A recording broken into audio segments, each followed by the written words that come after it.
तो देवराज की अनुमति से ही माँ को यहाँ से लेकर जाऊंगा।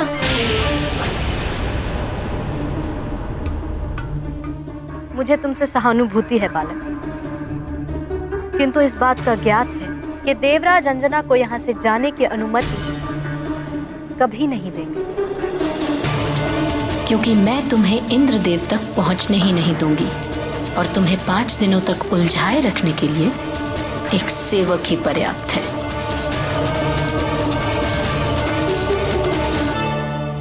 अरे मौसी जी,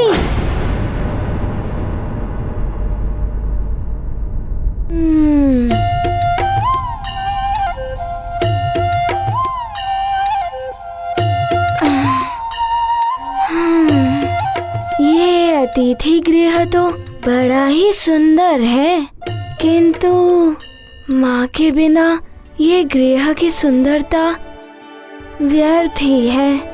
माँ दर्शन का मिलानंद, पुलकित है हनुमत का मन। सरल हृदय से पूछा प्रश्न, उर्वशी छुपा रही विष का दंश। बाल हृदय ये जान न पाया, मित्र भेष में शत्रु आया। छल कपट का नहीं कोई ज्ञान, निश्चल अबोध है हनुमान। अब सबसे पहले तो ये ज्ञात करना होगा कि देवराज इंद्र कब लौटेंगे और मैं उनसे कहाँ मिल पाऊंगा। मैं तब तक कुछ और सोचता हूँ।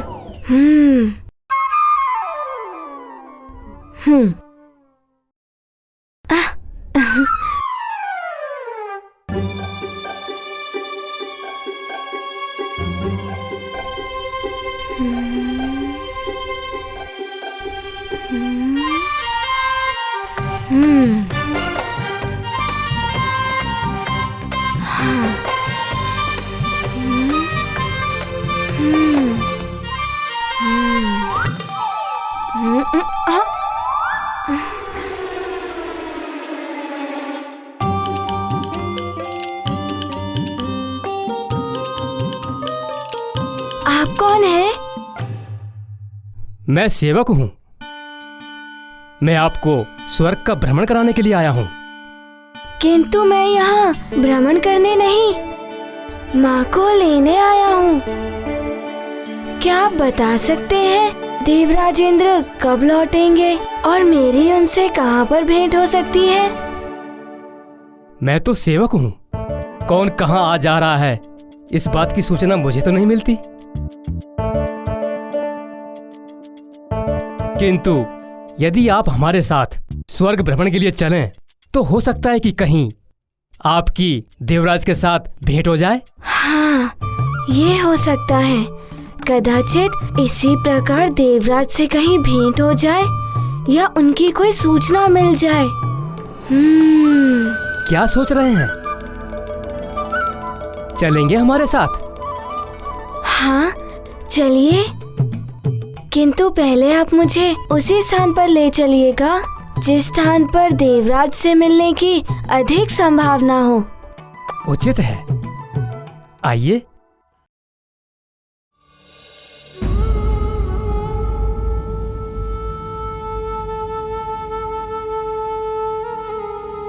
ये कैसी विडंबना है। मेरा पुत्र यहाँ स्वर्ग में होते हुए मेरे पास नहीं रह सकता।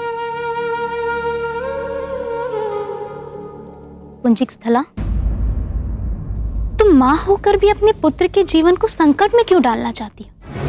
ये तुम क्या कह रही हो? कैसा संकट? स्वर्ग के नियम कितने कठोर हैं, ये तो तुम्हें ज्ञात है ही। और उर्वशी के हठ को भी तुम जानती हो। देवराज को भी उसकी बातें माननी पड़ती हैं। यदि ऐसे में हनुमान यहाँ से 5 दिन में नहीं गया तो क्या होगा? तो मैं क्या करूं? मुझे तो कुछ समझ में नहीं आ रहा। तुम्हारी पुरानी सखी हूं, इसलिए तुम्हें सतर्क करना मेरा कर्तव्य था। अब तुम्हें क्या करना है और तुम्हारी सहायता कौन कर सकता है, ये तुम्हें ही सोचना होगा।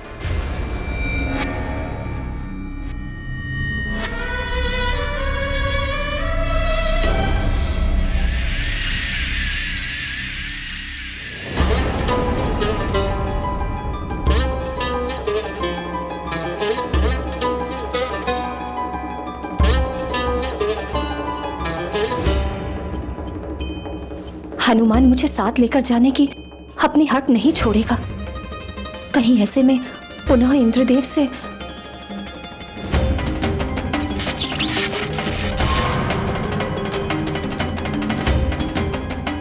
नहीं नहीं,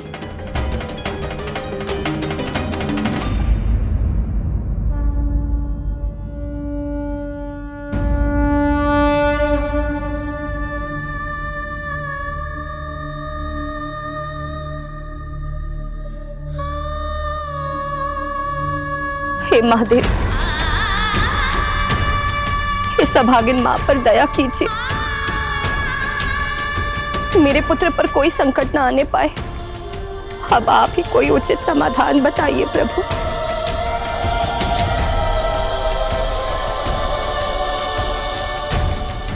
ये देखिए, दूध की नदी लड्डुओं के पर्वत से आती है ये।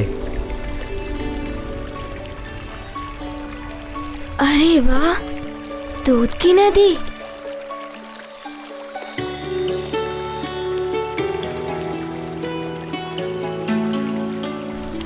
अरे वाह, और लड्डुओं का पहाड़। किंतु आप मुझे यहाँ क्यों लाए हैं?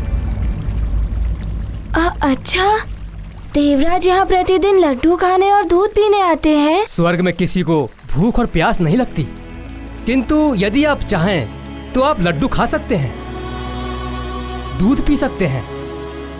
लड्डू तो मुझे अच्छे लगते ही हैं, किंतु माँ के हाथ के बने हुए। वैसे भूख तो मुझे बहुत तीव्रता से लगी है। जब तक मुझे माँ को यहाँ से ले जाने की अनुमति नहीं मिल जाती, तब तक मैं कुछ ना ही खाऊंगा और ना ही पीऊंगा। पुनः सोच लीजिए, स्वर्ग की ये वस्तुएं धरती पर नहीं जा सकती।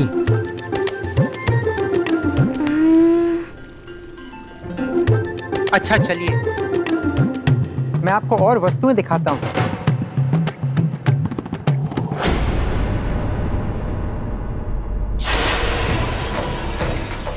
बहुत अच्छे सेवक, इसी प्रकार 5 दिनों तक उलझाए रखो हनुमान को। किंतु यदि इसी मध्य देवराज लौट आए तो उनके लिए भी कुछ व्यवस्था करनी होगी मुझे।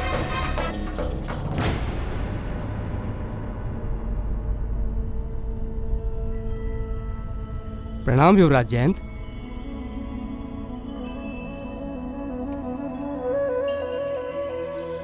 मैं जयंत हूँ, देवराज इंद्र का पुत्र। तुम हनुमान हो ना?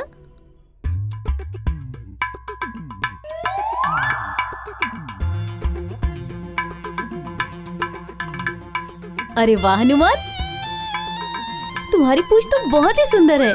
जयंत भैया, ये मेरी सखा है।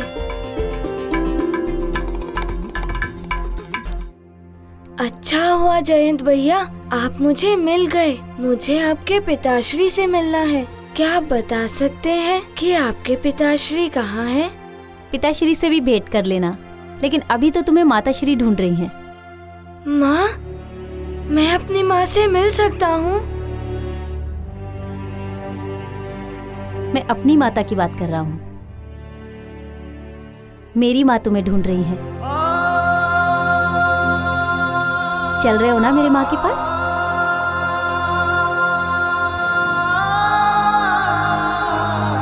चल।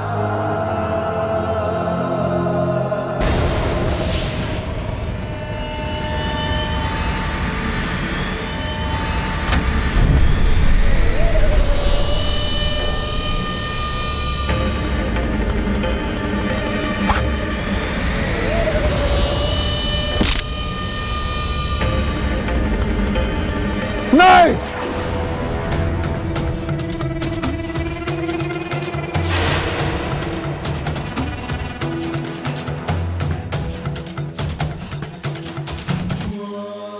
मेरी मृत्यु का बाण। प्रणाम रानी माँ। आयुष्मान भव। आओ पुत्र हनुमान, देखो हमने तुम्हारे लिए विशेष प्रकार के व्यंजन बनवाए हैं।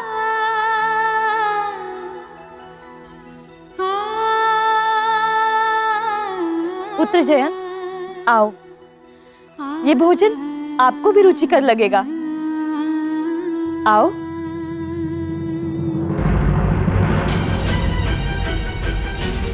ये क्या है माँ?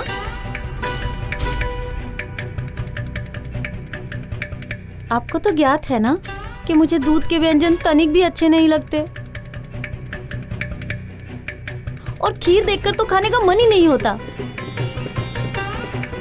फिर ये सब क्यों माँ? ऐसा नहीं कहते पुत्र, खाकर तो देखो, तुम्हें अच्छा लगेगा। और ये सारा भोजन मैंने स्वयं अपने हाथों से बनाया है। तो पूछ लिया होता एक बार कि मैं क्या खाऊंगा। आप रहने ही दीजिए, मुझे जो अच्छा लगेगा मैं स्वयं ही ले लूंगा। जाइए, मेरी पसंद का भोजन ले आइए। जी युवराज।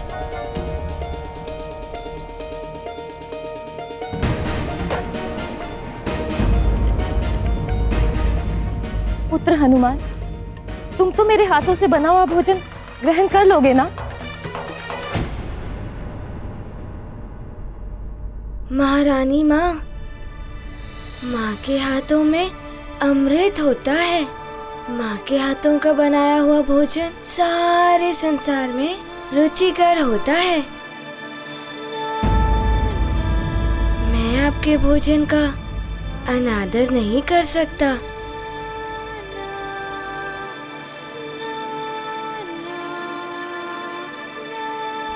किंतु मैं क्षमा प्रार्थी हूँ, आपसे कुछ निवेदन करना चाहता हूँ महारानी माँ। परंतु क्या तुम भी? नहीं, मुझे क्षमा कर दीजिए, मैं भोजन ग्रहण नहीं कर सकता।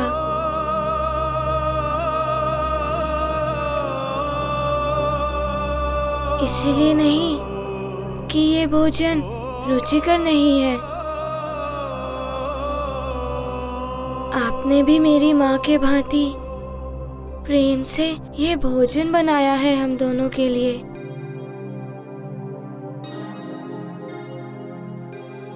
किंतु जब तक मेरी माँ मुक्त नहीं हो जाती, तब तक आप ही सोचिए, मैं उनका पुत्र भोजन कैसे ग्रहण कर सकता हूँ।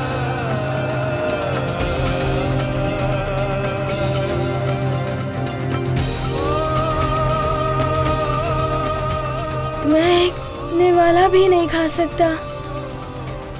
जब तक माँ मुक्त नहीं हो जाती, तब तक मेरा किसी कार्य में ध्यान भी नहीं लग सकता। प्रेम भाव से जो भी बनाती, माँ भोजन में अमृत मिलाती। मात प्रेम जो समझ न पाया, भाग्यहीन वो कहलाया।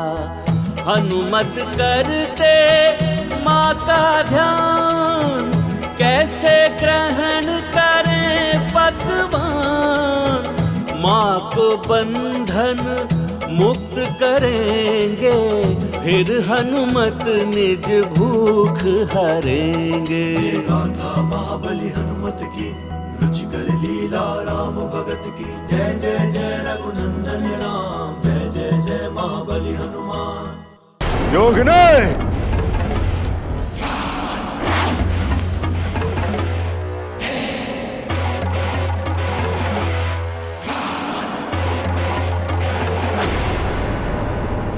योगिनी, मैंने फिर से वही स्वप्न देखा, वही पूछ, जलती हुई लंका। क्या है स्वप्न का अर्थ योगिनी?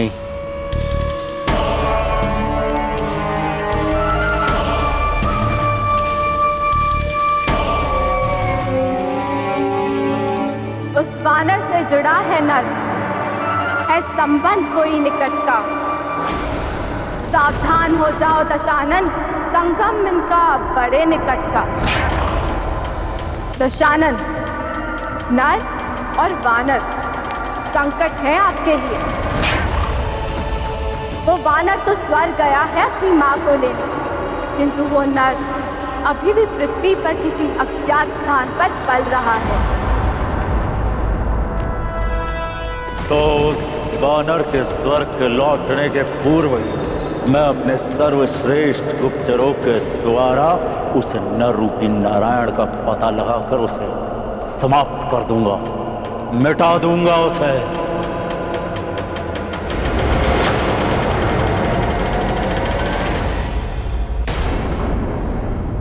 मातृ प्रेम की ऐसी भावना स्वर्ग में तो ऐसी भावना दिखाई ही नहीं देती। माँ, आपके बनाए हुए भोजन का अनादर करके मैंने बड़ी ही भूल की है। मुझे क्षमा कर दीजिए। नहीं पुत्र,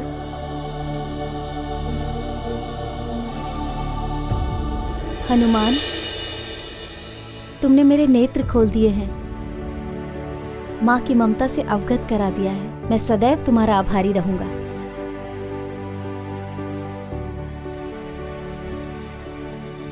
तुम्हारे जैसे पुत्र की कामना तो हर माँ करती है हनुमान।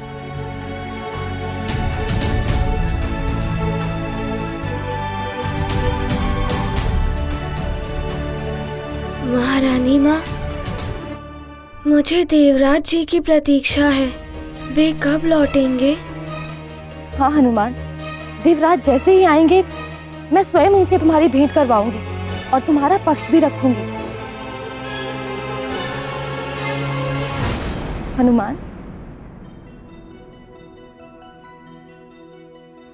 संसार में हनुमान जैसा पुत्र जिस माँ का हो, उस माँ को कोई कैसे उसके पुत्र से दूर कर सकता है।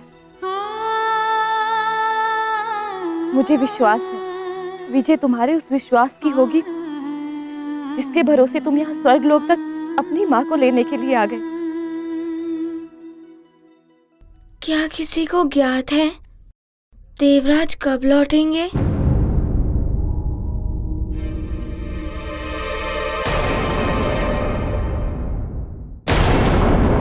क्या बात है उर्वशी, आज बड़ा सच सवर रही हो।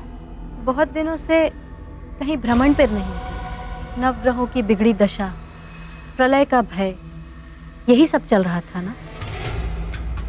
आज मन हुआ कि कहीं निकला जाए। अच्छा, अकेले ही या?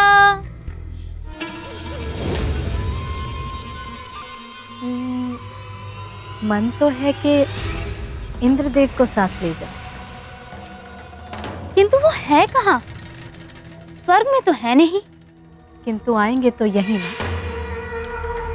इसीलिए मैं पहले से ही सज्जित होकर बैठी।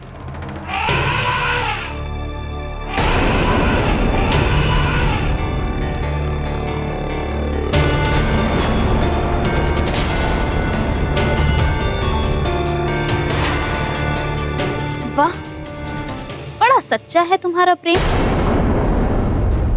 उन्हें स्मरण किया और वो आ गए। कहीं ऐरावत की चिंगाड़ हनुमान के कानों तक ना पहुंच गई हो।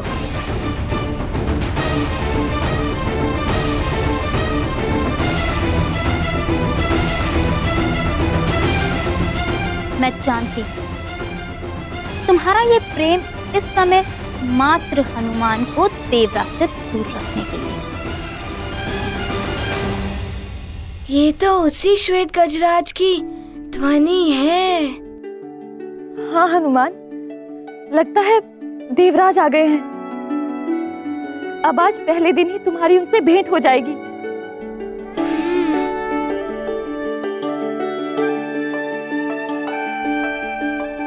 माँ,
नहीं दे सकते।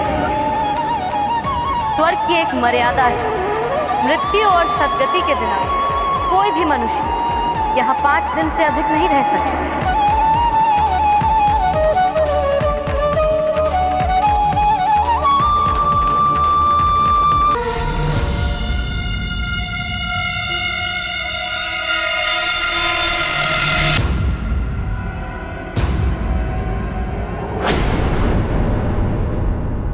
मुझे शीघ्र ही मुख्य द्वार पर पहुंचना होगा, अन्यथा देवराज जी कहीं और चले गए तो।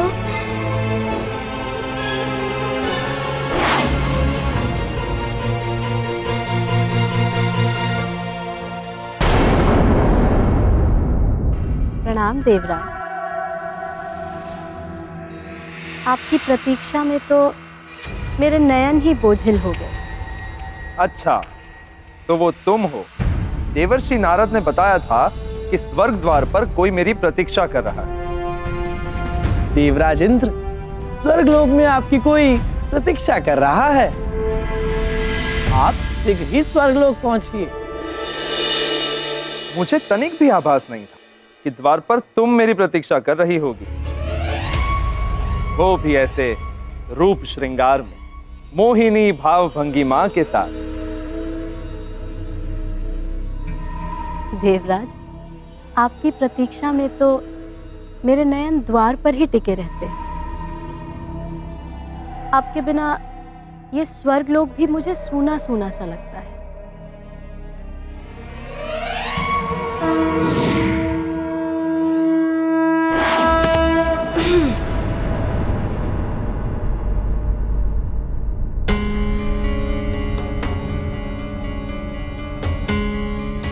यहाँ तो देवराज दिखाई ही नहीं दे रहे हैं।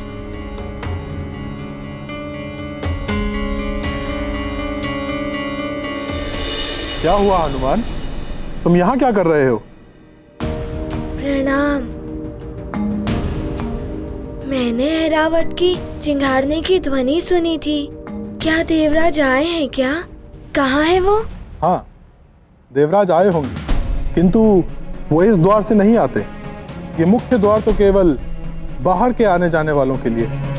शीघ्र बताइए, वो कौन से द्वार से आए होंगे? स्वर्ग में अनेक द्वार, वैसे तो देवराज अधिकांशतः बाएं तरफ वाले दिव्य द्वार से ही आते हैं, किंतु कभी कभी वो वर्धमान द्वार से भी आते हैं, जो कि स्वर्ग के दूसरी ओर स्थित है।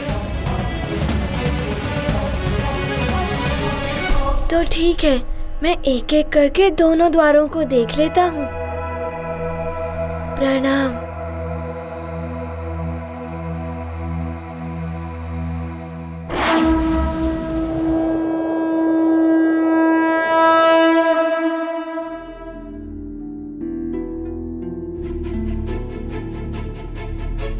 देवराज, जब से नवग्रहों की स्थिति बिगड़ी है, आप उद्वेलित रहते थे। एक पल के लिए भी विश्राम नहीं किया आपने। अब जब सब कुछ ठीक हो गया है, मैंने नंदनवन में विशेष नृत्य का आयोजन किया है। इससे आपका क्लांत मन प्रफुल्लित हो उठेगा।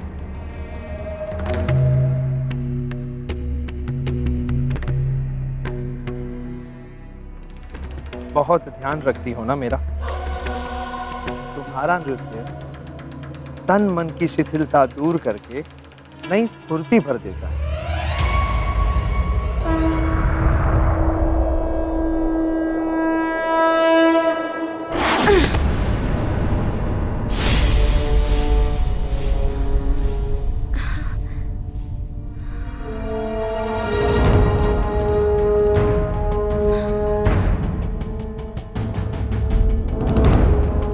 इस दिव्य द्वार पर तो कोई भी नहीं है।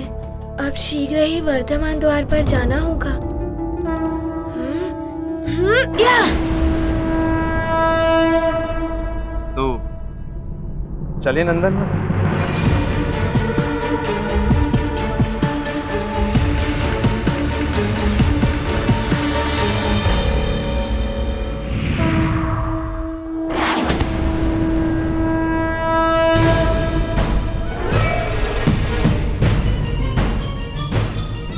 पर भी कोई नहीं है।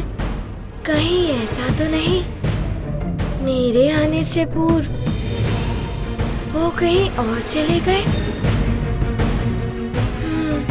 कुछ समझ नहीं आ रहा है कि मैं क्या करूं।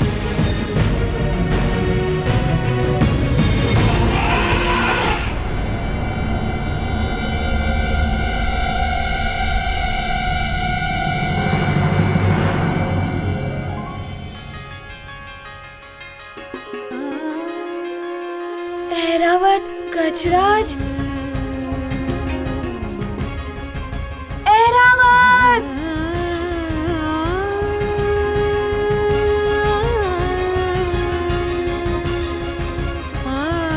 ऐरावत मेरे मित्र, तुमने मुझे पहचान लिया?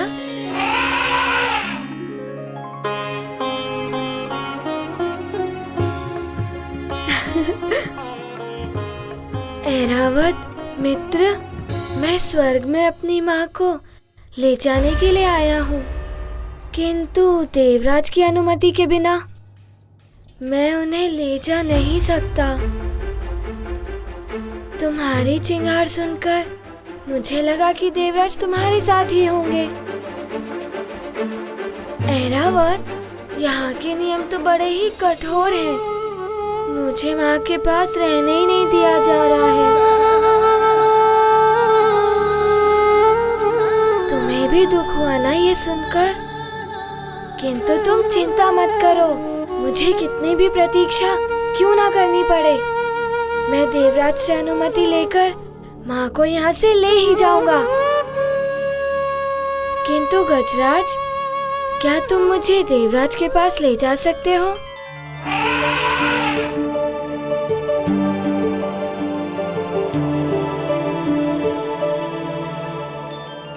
सूंड पर से बैठूं या सीधे ही? हाँ?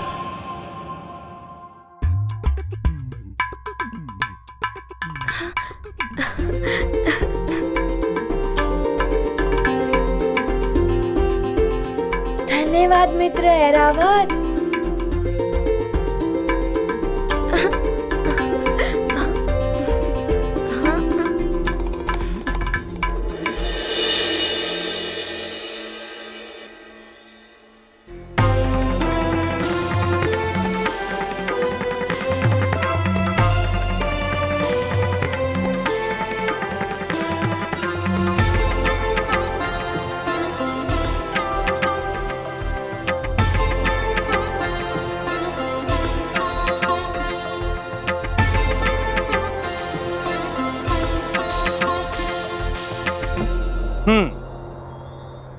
लगता है सच में तुमने विशेष नृत्य का आयोजन किया है मेरे लिए।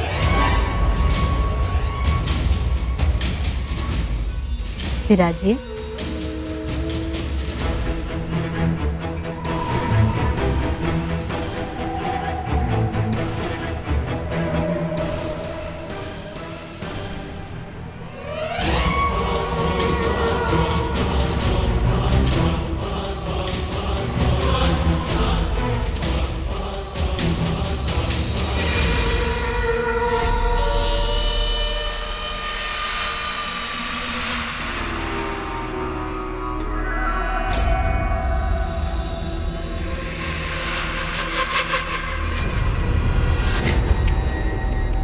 नृत्य तो विशेष है देवराज, किंतु इस विशेष नृत्य के बीच कोई व्यवधान ना आए, ऐसी व्यवस्था करनी होगी आपको। अवश्य।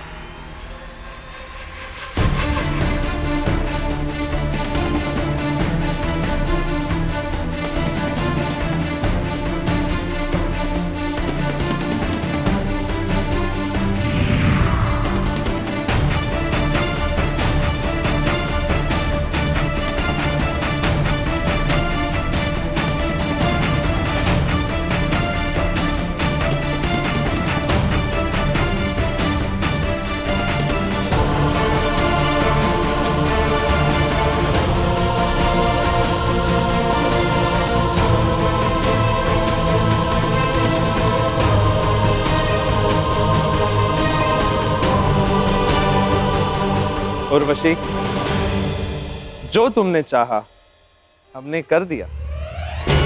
चलायमान हो गया है अब ये पूरा नंदन वन, एक स्थान से दूसरे स्थान पर भ्रमण करता है। अब हमारे मनोरंजन में कोई भी बाधा नहीं बन सकती। किंतु देवराज, यदि किसी को ज्ञात हो गया कि हम कहाँ हैं और वो विघ्न डालने आ गया तो? अब ये कोई नहीं जान सकता उर्वशी। मात्र मेरे सिंहासन पर बैठकर ये ज्ञात हो सकता है कि इस समय नंदनवन कहाँ है। और मेरे सिंहासन पर तो केवल मैं ही बैठ सकता हूं। स्वयं देवराज इंद्र, जो इस समय तुम्हारे समक्ष। उर्वशी, शीघ्र ही अपना नृत्य आरंभ करो।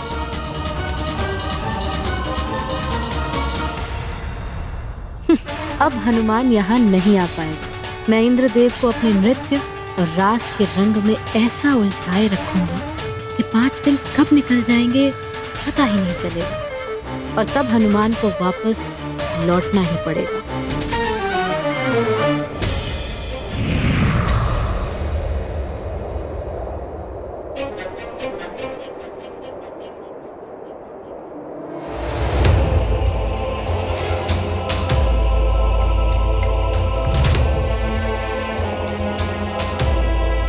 सूर्यदेव तो अस्ताचल की ओर जा रहे हैं और चंद्रदेव तो उदय होने को हैं।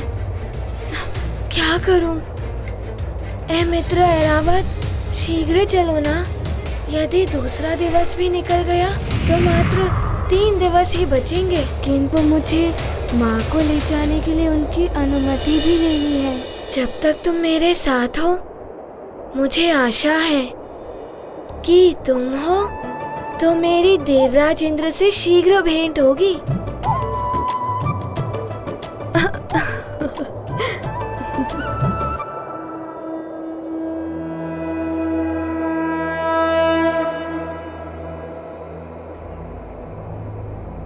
ऐरावत, तुम्हें पूरा विश्वास है कि देवराज इसी ओर आते हैं?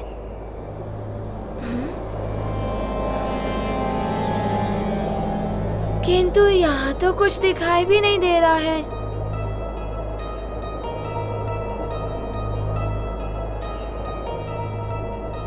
यदि हम इसी तरह ढूंढते रहेंगे तो आज का दिवस भी व्यर्थ चला जाएगा। पूरे 5 दिवस थे, इसमें से 2 दिवस तो व्यर्थ ही हो गए।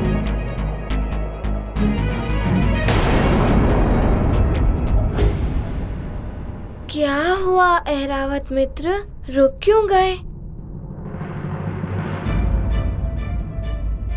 क्या बता सकते हैं देवराज इंद्र कहाँ है?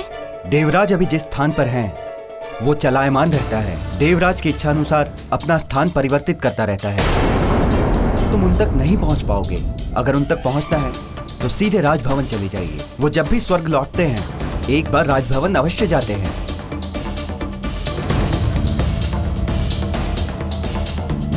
मित्र ऐरावत, यही उचित होगा।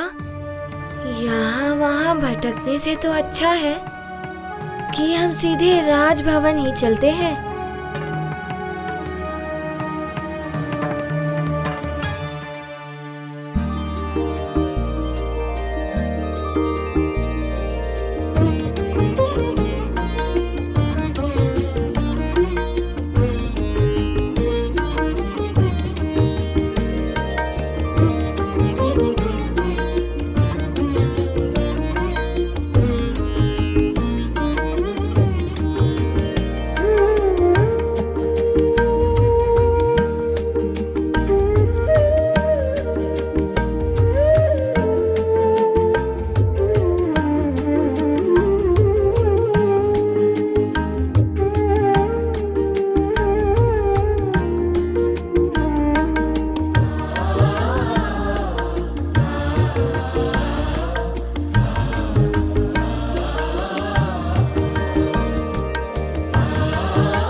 पृथ्वीवासी वानर मुझ जयंत को संस्कार की सीख दे रहा था, जो देवराज का पुत्र है और भविष्य का होने वाला देवताओं का राजा भी है। अब इसे अच्छी तरह से सीख मैं देता हूँ।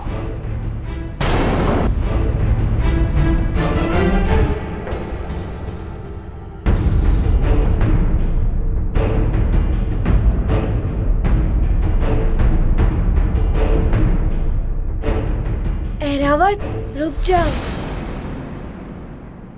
जयंत भैया, देवराज जी आए हैं क्या?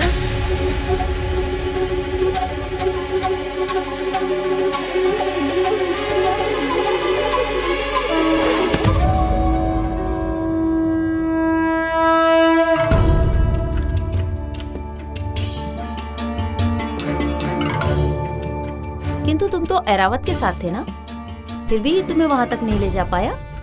ऐरावत ने प्रयास तो किया, किंतु देवराज जहाँ थे वहाँ के रक्षक ने कहा कि देवराज जहाँ है वो स्थान चलायमान है, वो बदलता ही रहता है। पिताश्री के बारे में जानना है ना तुम्हें? मैं जानता हूँ उनके बारे में कैसे ज्ञात किया जा सकता है। सत्य? तो बताइए ना, उनके बारे में कैसे ज्ञात किया जा सकता है? पिताश्री के सिंहासन पर बैठकर, उसमें बैठकर तुम सारे संसार को देख सकते हो। जिसकी इच्छा करोगे वो तुम्हारे नेत्रों के समक्ष होगा।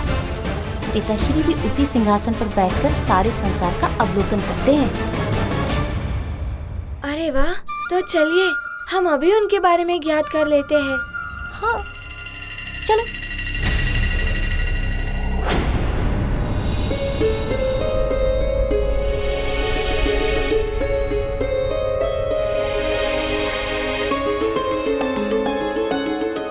मुझे अविलंब उनके पास जाना चाहिए।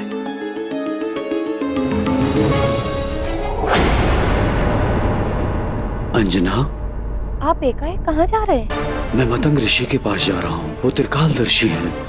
वही बता सकते हैं कि हनुमान को आने में इतना विलंब क्यों हुआ। और उन्होंने यहाँ से जाते समय कहा था कि हनुमान के साथ लक्ष्मी आ रही है। उनके ये कहने का अर्थ क्या था, ये भी ज्ञात कर लूंगा। किंतु यदि आप यहाँ से चले गए और यहाँ कोई उपद्रव हो गया तो? महाराज प्रणाम। प्रणाम महारानी जी। ज्ञात हुआ है कि सुमेरु के वनों में शांति छा गई है और वहां राक्षसों के हलचल की कोई सूचना नहीं मिली है। ऐसा लगता है कि जैसे सारे राक्षस वापस लौट गए हैं। अब सुमेरु पर राक्षसों का संकट दिखाई नहीं पड़ता। मंत्री जी, झंझावात से पहले सब शांत हो जाता है। बड़ा संकट बिना किसी हलचल के आता है। ये कहीं कुछ ऐसे ही संकट का संकेत तो नहीं?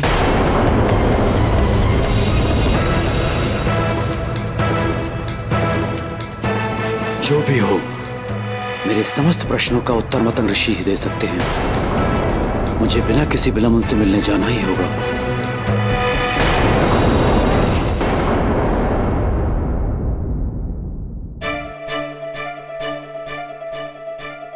जयंत भैया, शीघ्र चलिए ना, हम देखते हैं कि देवराज कहाँ है। हनुमान, मैं तो देवसभा में जा सकता हूँ, किंतु ये रक्षक तुम्हें नहीं जाने देंगे। वो आप मुझ पर छोड़ दीजिए, आप जाइए, मैं वहाँ स्वयं आ जाऊंगा।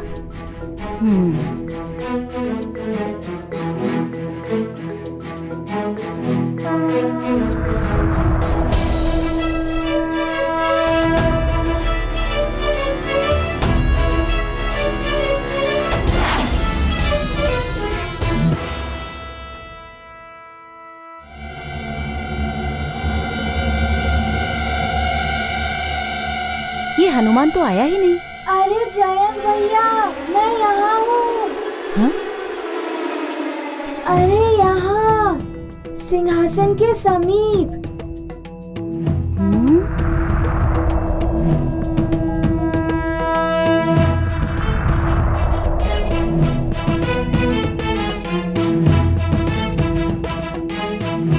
अरे वाह हनुमान, तुम तो बड़ी चतुराई से यहाँ आ गए। सचमुच बड़े अद्भुत हो तुम। अद्भुत तो ये सिंहासन है। देख क्या रहे हो हनुमान, शीघ्र बैठ जाओ। तुम्हें एक पल में ज्ञात हो जाएगा कि पिताश्री कहाँ हैं।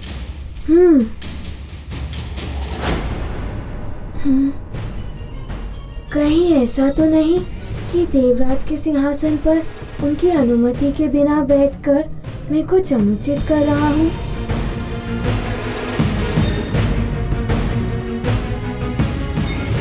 किस सोच विचार में पड़ गए हनुमान?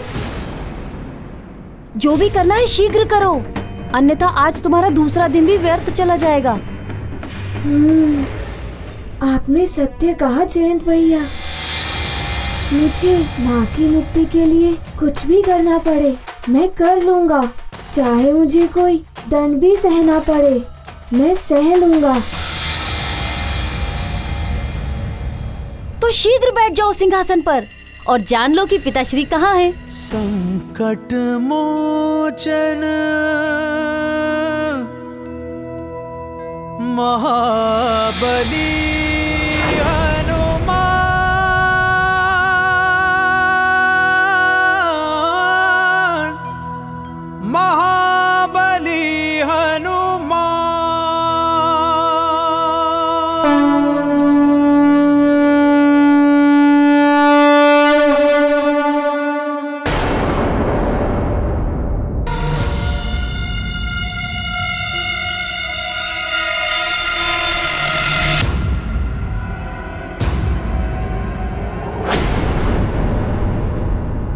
मुझे शीघ्र ही मुख्य द्वार पर पहुंचना होगा, अन्यथा देवराज जी कहीं और चले गए तो।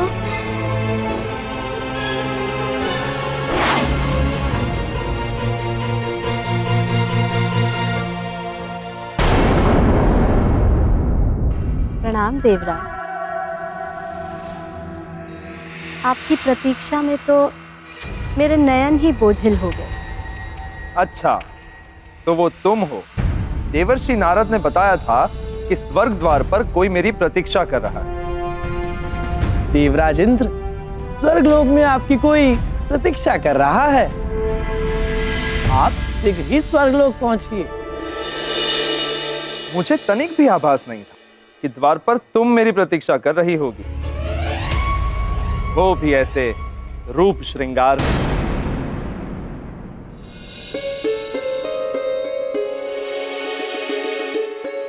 कुंजिक स्थला, तुम माँ होकर भी अपने पुत्र के जीवन को संकट में क्यों डालना चाहती? उर्वशी के हट को भी तुम जानती हो, देवराज को भी उसकी बातें माननी पड़ती हैं। यदि ऐसे में हनुमान यहाँ से 5 दिन में नहीं गया तो क्या होगा? क्या होगा? क्या होगा?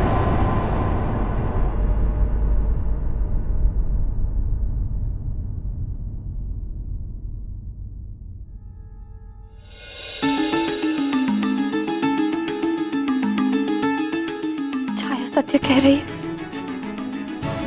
कहीं हनुमान किसी संकट में पड़ गए तो।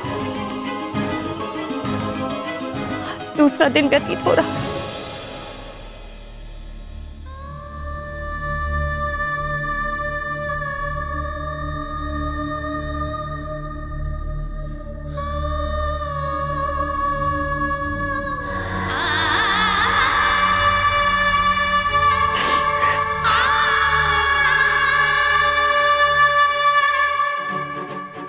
हनुमान मेरे लिए ही यहाँ आया है।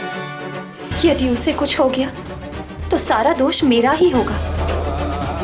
कोई अनर्थ हो उससे पहले ही मुझे उसे वापस भेजना होगा। शीघ्र बैठ जाओ सिंहासन पर और जान लो कि पिताश्री कहाँ हैं।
अति उत्तम। उर्वशी, आज तो तुम्हारा नृत्य अद्भुत था। तुम्हारी थिरकन, तुम्हारी मोहक भंगिमाएं, मेरा तो रोम रोम पुलकित हो उठा। तो फिर मेरा पुरस्कार? तुम्हें जो सबसे प्रिय हो तो मांग लो उर्वशी। देवराज, मुझे तो मेरे प्रियतम का ही साथ सबसे प्रिय है। मैं आपके साथ नंदनवन में कुछ और समय व्यतीत करना चाहती हूँ। यही होगा मेरा पुरस्कार। जैसी तुम्हारी इच्छा प्रिय। आओ।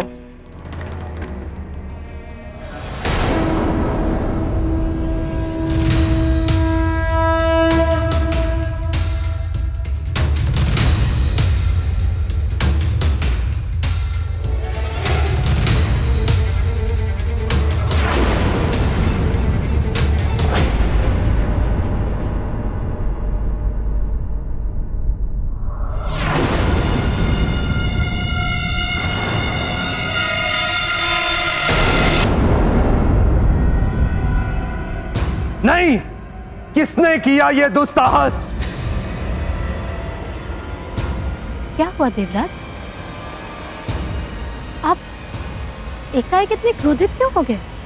किसी ने मेरे सिंहासन पर बैठने का दुस्साहस किया है। जिसने भी यह दुस्साहस किया है,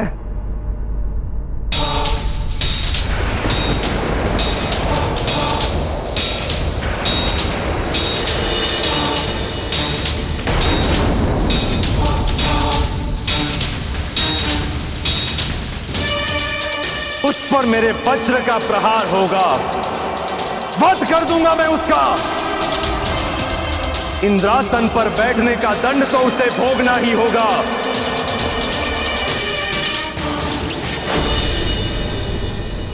इंद्रासन पर यदि हनुमान बैठा हो तो आनंद आ जाए।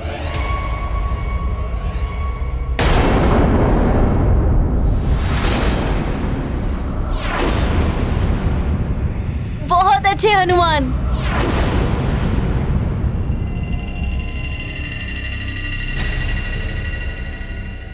मुझे शीघ्र देवराज को देखना है कि वो कहाँ है। चंद भैया। हनुमान, हनुमान, हनुमान, हनुमान।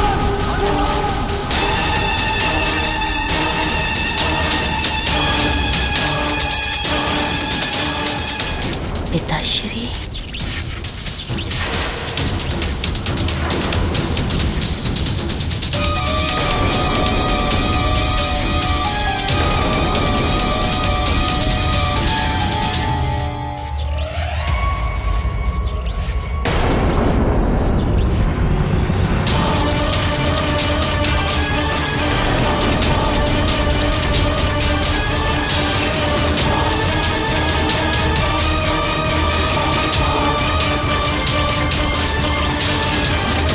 इंद्रासन पर बैठने का दुस्साहस कैसे किया तुमने?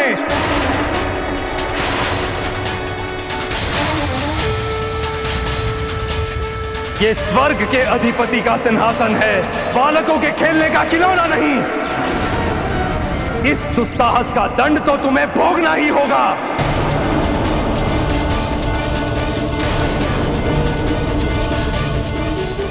बहुत चतुर समझता था स्वयं को ये वानर।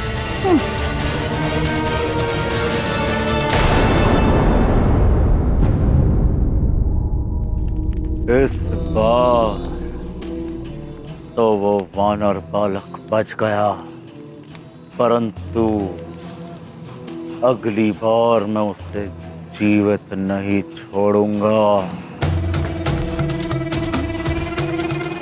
न उसे और न ही उससे जुड़े हुए उस नर रूपी नारायण को, तो ना जाने इस संसार में कहाँ जन्म लेकर पल रहा है।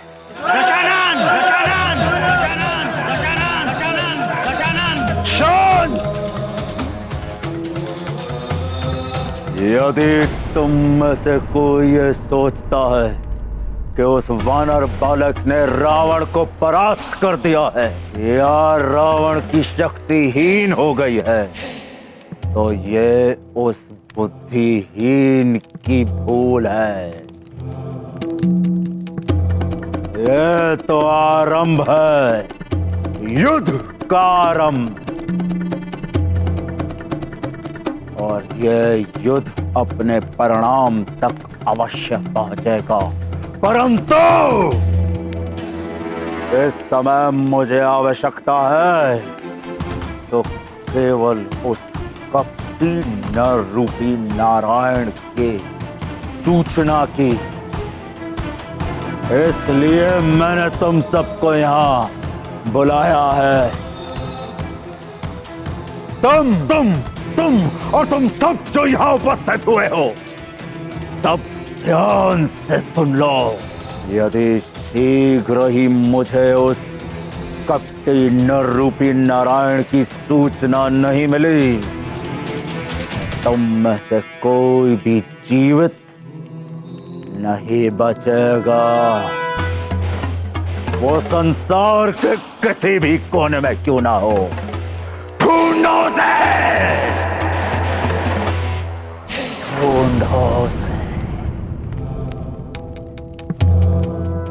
दशानन,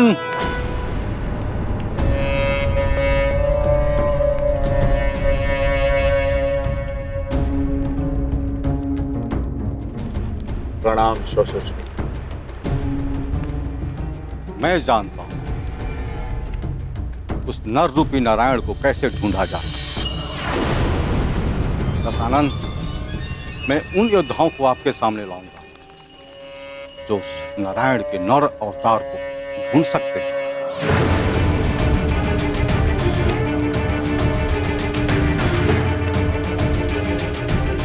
ब्रह्मम प्रसन्नम, प्रसन्न हुए हम।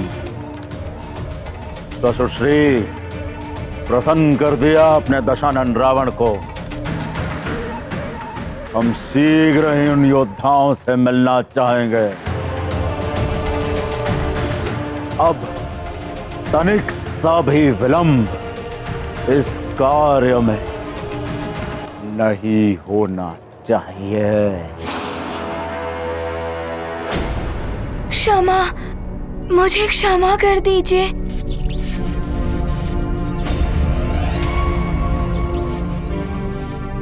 मुझे क्षमा कर दीजिए, मुझसे बड़ी भूल हो गई, मुझे क्षमा कर दीजिए। भूल नहीं, अपराध किया है तुमने जो अक्षम्य है।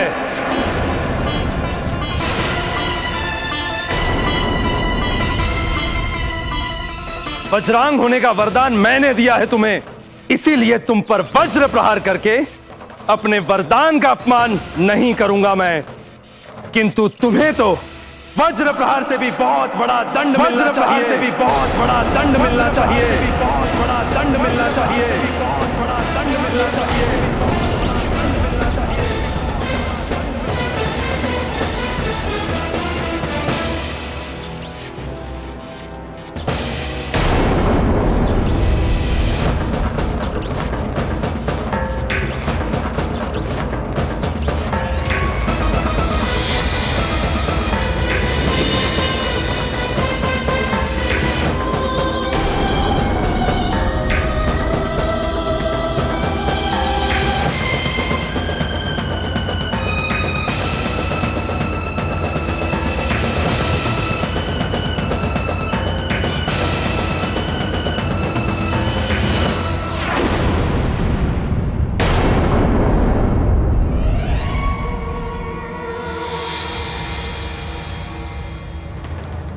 तुम दिव्य शक्ति से संपन्न हो, इसीलिए इंद्रासन पर बैठ सके, अन्यथा किसी में इतना सामर्थ्य नहीं है जो इंद्रासन पर बैठ जाए।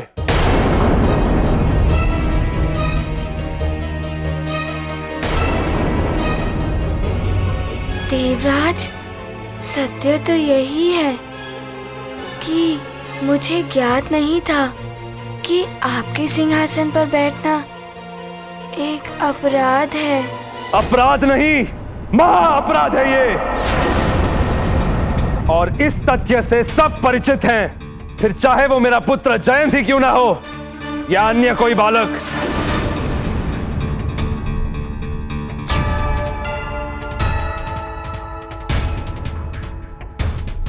यदि हनुमान ने बता दिया कि मैंने ही उसे सिंहासन पर बैठने को कहा था, तो मुझे भी कड़ा दंड मिल सकता है। किसी ने तुम्हें रोका नहीं ऐसा करने से?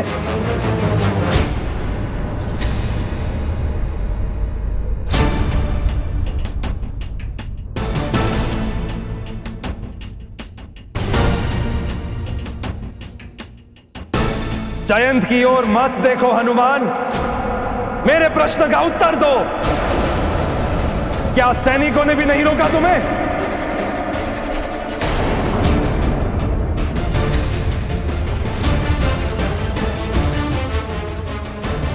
वो देवराज,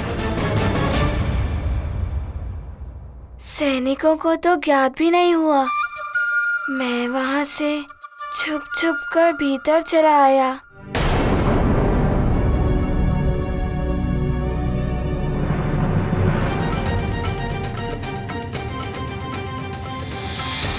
अच्छा हुआ इसने मेरे बारे में कुछ नहीं बोला।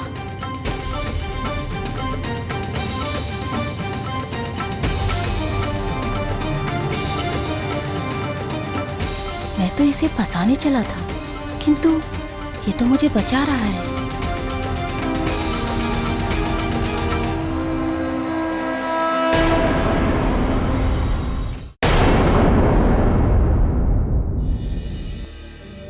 चिंता की कोई बात नहीं केसरी जी, हनुमान तो स्वयं संकट मोचन है। माता पिता घर परिवार से लेकर संसार तक के सबके संकट हरते हैं। इस समय भी वो किसी अपने के संकट को हरने के प्रयास में लगे हुए हैं।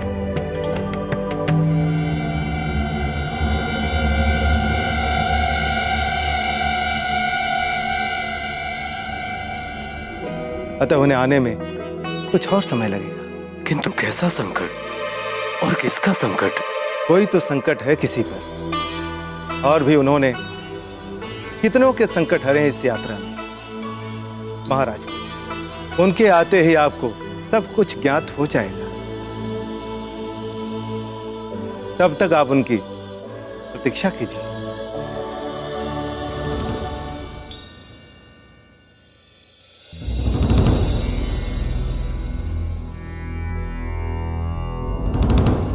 प्रणाम ऋषिवर। हनुमान के आते ही मैं स्वयं ही अपनी सच्चाई बता दूंगी। किंतु सबसे पहले मैं हनुमान का निर्णय तो कर दूं, जो इस भूल का मूल है।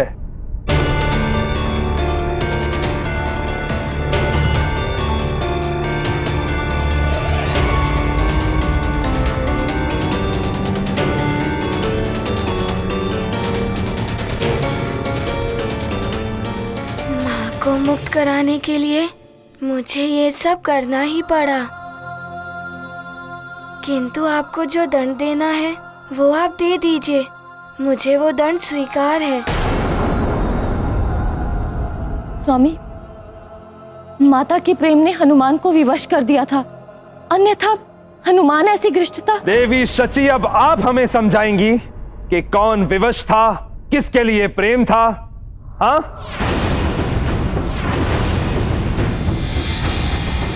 ये कोई साधारण अपराध नहीं है, महा अपराध किया है हनुमान ने।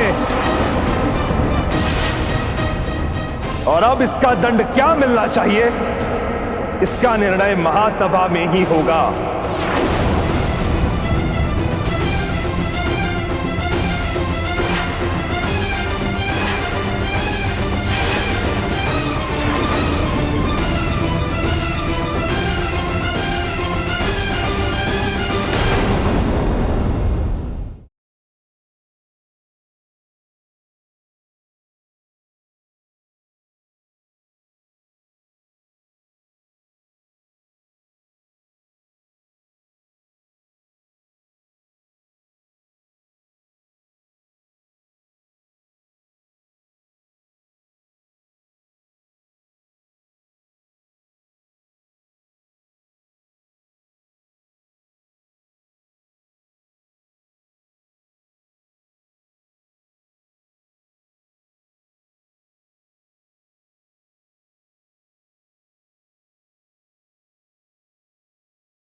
पुंजिक स्थला, तुम माँ होकर भी अपने पुत्र के जीवन को संकट में क्यों डालना चाहती?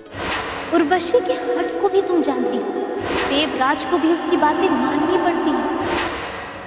यदि ऐसे में हनुमान यहाँ से 5 दिन में नहीं गया तो क्या होगा? क्या होगा? क्या होगा?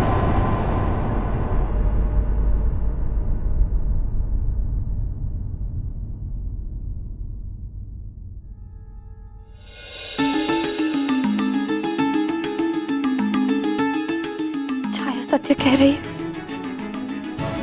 कहीं हनुमान किसी संकट में पड़ गए तो। आज दूसरा दिन व्यतीत हो रहा।